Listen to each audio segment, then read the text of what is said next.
Hey guys, so welcome back. Today is Fun Fact Thursday, and today we're going to talk about my discus.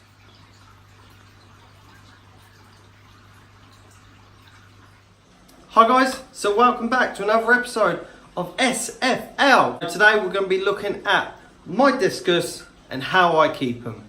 So before we get started, as per usual guys, do me all a massive favour, go over to see Matt's Monster Fish, go and see Long Island Fish Guy, give them a like, give them a comment. So before we talk about any more about these fish and get into any details about them, my blue Turk and the blue diamond, my two larger discus, they laid eggs the other night, and they've just moved the eggs off because they laid the eggs on the floor. They had laid eggs on the floor. I didn't put no cone in there.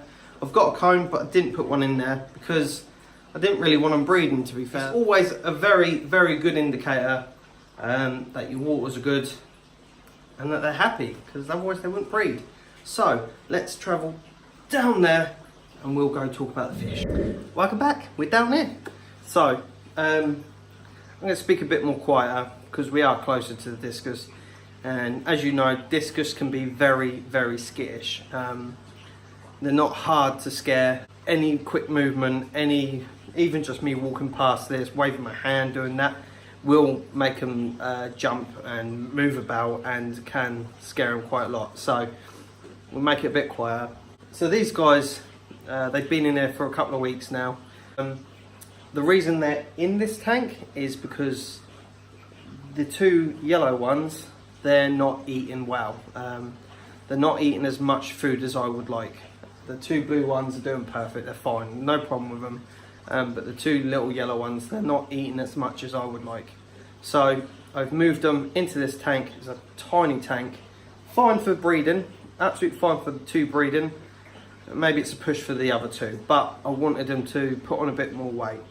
And as it is, it's still not eating a lot, especially the smaller yellow one is still not eating loads of food. It's now the other two discus that are just chasing him away. The other yellow one's fine. And the reason I'm saying yellow is because I don't actually know what they are. They're very low grade discus. They're full of pepper in. So let's talk water temperature first. So in my tank, I've always kept discus in around 26 to 27. That's how I've always kept them, and they've always been fine. So when you keep discus, you generally want to keep them in a group. People say 6 to 8.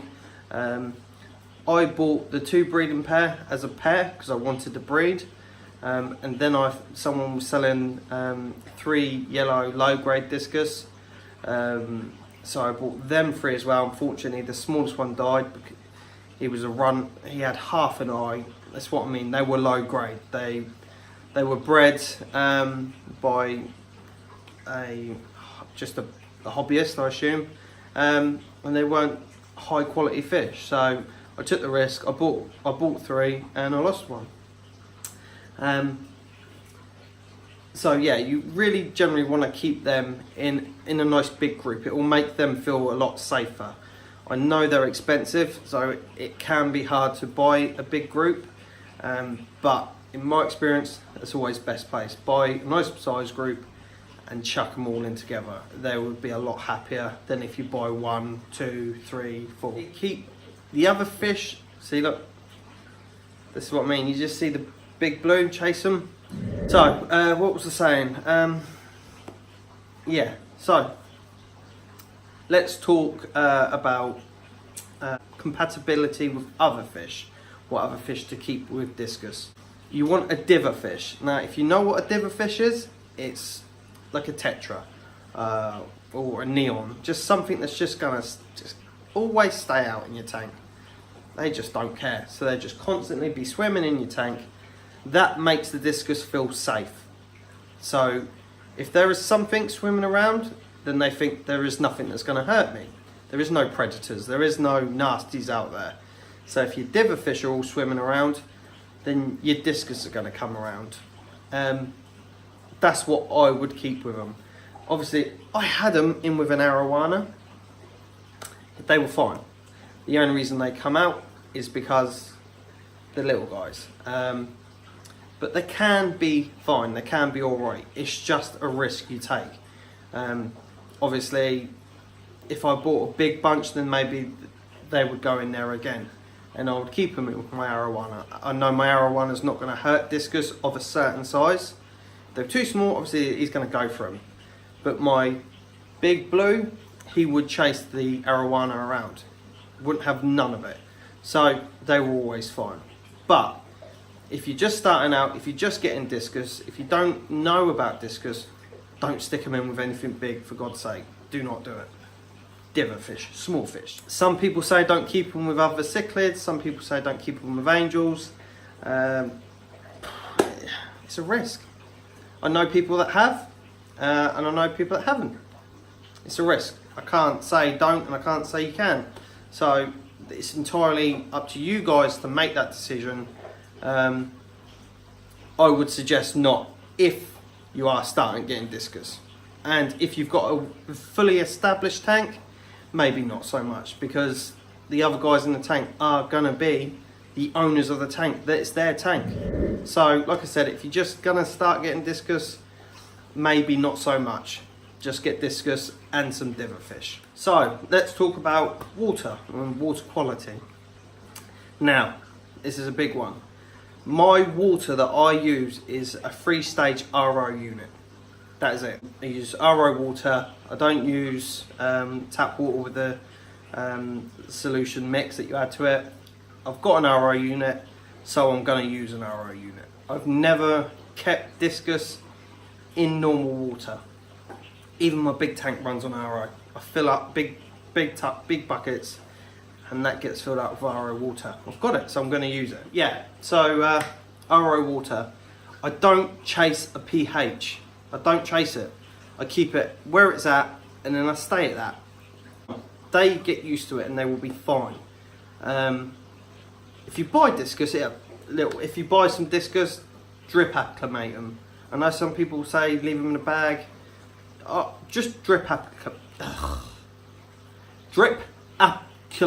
them. I can't say it. Acclimatise. That'll do. Just drip them, okay? And they'll get used to your water. They'll be fine. Do not chase pH. I never chase pH. I just keep it as it is, and they'll be fine. Again, do that with my big tank. Do it with my little tank. Don't chase pH. Obviously, keep your ammonia down, your nitrates down. Simple. It's not hard. It's simple. But people will scare you off from keeping Discus. I'm not saying don't just rush into it and buy them. Do your studying, do your research, do everything possible that you can before you buy these guys, because then, like any other fish, you've got to know what you're doing. Don't just run in and buy them. So, like I said, pH is stable, constantly the same, never changing. Not up, not down, just constant. Always at the same level. Fine. No ammonia, no nitrates, no nitrates. I do a 25 to 30% water change on this. Small tank, pretty quick, no problem, done. Now, filtration. This is over filtered. I've got a canister filter in the cupboard. Let's show you. That bad boy's in there with an auto top off, because there is no top. So instead of keep topping it up, I've got an auto top off in there, which is going to do it for me. Fine. But the filter, the canister filter, isn't running at the minute, purely because of the babies. So these guys eat a diet of frozen foods, and sometimes I can give them some mysis shrimp, and even possibly some pellets. They've even gone for some pellets, but mainly it's frozen food. I like to thaw out the frozen food, and I even like to hold it. You've seen me do it before. I'll hold a block in there, and they'll come up and they'll eat it.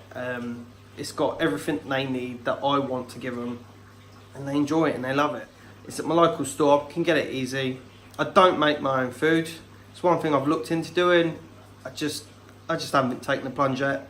And to be honest with you, I haven't got time to make a load of food. I know it probably would be cheaper for me, but I can just get them a load of food at the shop at the end of the month, which I know is good food, and they'll eat it and they'll be fine. So I'm fine with that.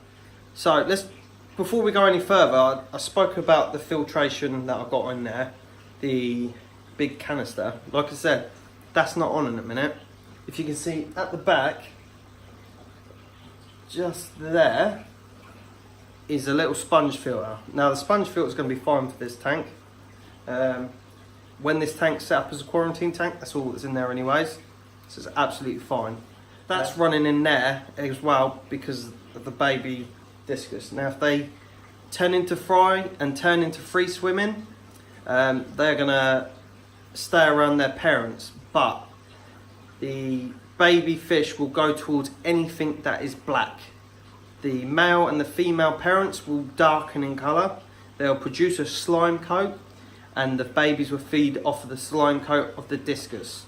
So they will go a lot darker in colour, and the babies will be drawn towards them. So if you have anything dark in your tank, the babies will go there. And as you can see, on my sponge filter, I've put a pair of tights, I think it is, one of my daughter's tights, over it to tone the colour down towards a whitey shade. It's not full white, but it's a lot better than solid black. And the canister's off because they've just sucked them straight up. Pointless. So, let's see the babies. So look how the colour of the mum's gone. A lot darker in colour. She's waiting for them babies to become free swimming. And if you can see, all them little black wriggling, at the minute they're called wrigglers, because they're wriggling. So she's put them up there because they were down on the floor. And she's put them up there now to make them a little bit safer. Once they become free swimming, they will stick to her. And they'll try and eat the slime coat off of her that she'll produce. And they could probably just eat them. They could eat them tonight. I don't know. It depends on how they feel.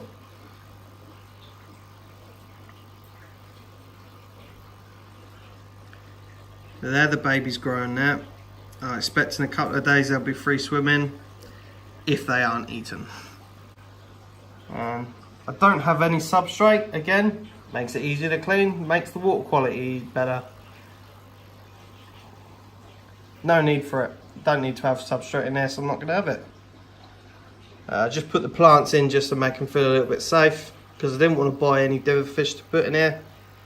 Because as I said, I have been looking to sell these guys.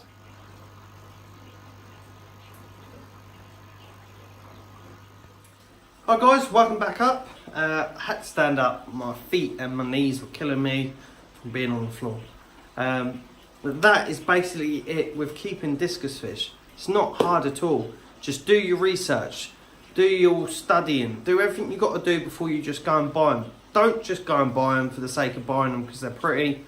I know they're pretty, I know they're lovely, but you want to look after these guys. You want to care for them. So just do everything you've got to do, like anything in life. Do your research. So that's basically it, guys. Water quality, water temperature, what I feed them. What else was there? I think I said it all. If you enjoy watching this, guys, do me a massive favour. Hit that subscribe button for me. Press the little bell so you get all my latest content. And leave me a comment.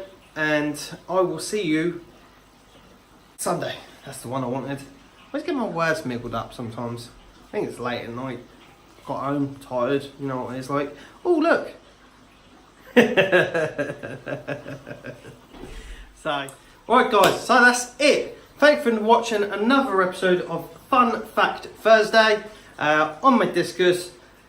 You know what to do. Hit that subscribe button and... Not the bloody like button, all a bunch of bloody legends. We'll see you next time.